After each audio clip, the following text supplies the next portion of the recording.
কোটা সংস্কার আন্দোলনকে ঘিরে দেশ যখন উত্তাল, চারদিকে ছড়িয়ে পড়েছিল সহিংসতা, এমন পরিস্থিতিতে যুক্তরাষ্ট্র, যুক্তরাজ্য, Canada, Singapore, Australia, Bharat, Thailand, চীন ও দুবাই পাড়ি জমিয়েছেন সরকারি দলের প্রভাবশালী 2 ডজনের অধিক এমপি মন্ত্রী। তবে এই পরিস্থিতিকে দুর্ভাগ্যজনক বলে মন্তব্য করেন বিশিষ্টজনেরা। আওয়ামী লীগ দলীয় সূত্রগুলো জানিয়েছে, দেশের এমন টালমাটাল পরিস্থিতির মধ্যে তাদের এই বিদেশ যাত্রা নিয়ে সরকারি দলের মধ্যে ব্যাপক প্রতিক্রিয়া রয়েছে। আওয়ামী লীগ সবাই এদের নাম নিয়ে তুমুল হইচই হয়।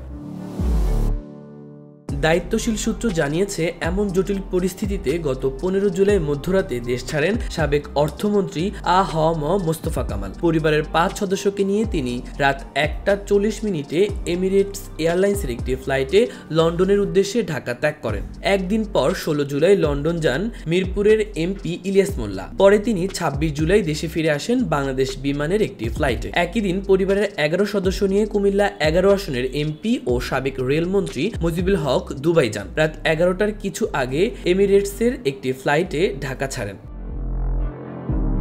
ইমিগ্রেশন সূত্র জানায়, প্রাথমিক ও গণশিক্ষা মন্ত্রণালয়ের প্রতিমন্ত্রী অধ্যাপক রুমানা আলী 16 জুলাই যান মালয়েশিয়া। তার সঙ্গে ছিলেন পরিবারের 4 সদস্য। এদিন আরও 2 এমপি বিদেশ যান। তাদের মধ্যে রয়েছে ময়মনসিংহ 8 আসনের এমপি মাহমুদ হাসান সুমন। তিনি পরিবারের 4 সদস্য নিয়ে গেছেন সিঙ্গাপুরে। অপরজন হলেন কুমিল্লা 8 আসনের এমপি আবু জাফর মোহাম্মদ শফিউদ্দিন। তিনি গেছেন চীন। 17 জুলাই রাত 1:11 হংকং এয়ারলাইন্সের একটি ফ্লাইটে অস্ট্রেলিয়ার সিডনি থেকে ঢাকায় ফেরেন চট্টগ্রাম 1 আসনের এমপি মাহবুবুর রহমান। এ সময় ঢাকা 5 আসনের আওয়ামী লীগের এমপি মশিউর রহমান মোল্লা সজল ভারত সফরে ছিলেন।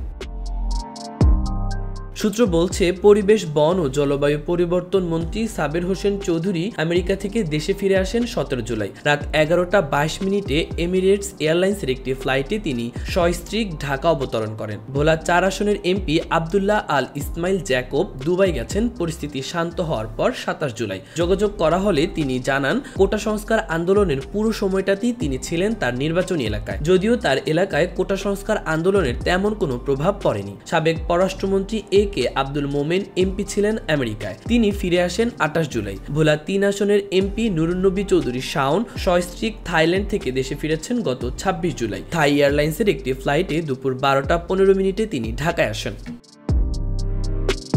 যশোর 3 আসনের এমপি কাজী নাবিল আহমেদ তার পরিবারের 1 সদস্য সহ ভারত যান 26 জুলাই। দুপুর 12:40 নভো এয়ারলাইন্সের একটি ফ্লাইটে তারা কলকাতার উদ্দেশ্যে ঢাকা ছাড়েন। কাজী নাবিল জানান, 26 জুলাই ভারত গিয়েছেন আর দেশে ফিরেছেন 28 জুলাই। নারী সংরক্ষিত আসনের এমপি পারবিন জামান গত 26 জুলাই ব্যাংকক গেছেন। রাত 11:30 বাংলাদেশ বিমানের একটি ফ্লাইটে তারা যাত্রা করেন। ফরিদপুর 4 আসনের এমপি মুজিবুর রহমান চৌধুরী নিক্সন গত 23 জুলাই রাত 11:54 থাই এয়ারলাইন্সের একটি ফ্লাইটে ব্যাংকক থেকে দেশে ফিরেছেন। ময়মনসিংহ 3 আসনের এমপি নীলোফার আঞ্জুম লন্ডন থেকে গত 25 জুলাই সন্ধ্যা 7:52 এমিরেটস এয়ারলাইন্সের একটি ফ্লাইটে দেশে ফেরেন।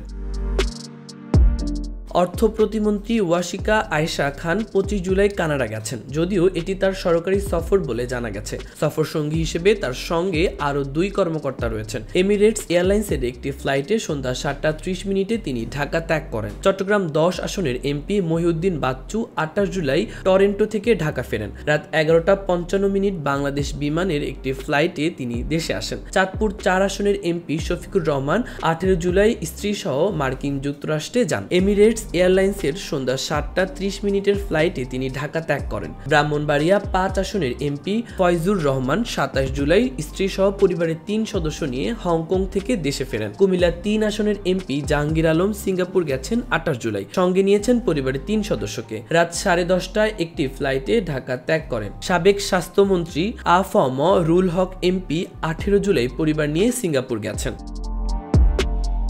মাহবুবুর রহমান ইমন, খবর সংযোগ।